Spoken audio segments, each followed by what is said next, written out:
পাল্টা ডাক তো মানুষও বোঝে, এটা এত বছর ধরে 21শে জুলাই তৃণমূলের সঙ্গে আবেগ জড়িয়ে আছে, সেখানে পাল্টা ডাক দিয়ে ডিস্টার্ব করার জন্যে তাতে তো কোনো সফলতা আসে না, কিছু মানুষ ডিস্টার্ব ফিল করে।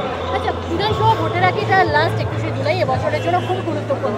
কি মনে হয় মুখ্যমন্ত্রী মমতা বন্দ্যোপাধ্যায় এখানে তৃণমূল সুপ্রিমো বার্তা তো নিশ্চয়ই দেবেন যে কীভাবে? নিশ্চয়ই, আমার মনে হয় নিশ্চয়ই দেবে, কারণ যেহেতু এরপরেই মানে একদমই কাছে নির্বাচন, নিশ্চয়ই তার তরফ থেকে একটা বার্তা থাকবে।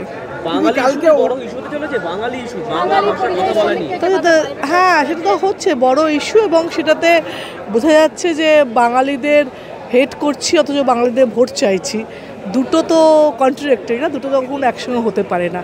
তার প্রমাণ 26 দেবে। আবার অনুব্রত বাবু এসেছিলেন, আসবেই তো।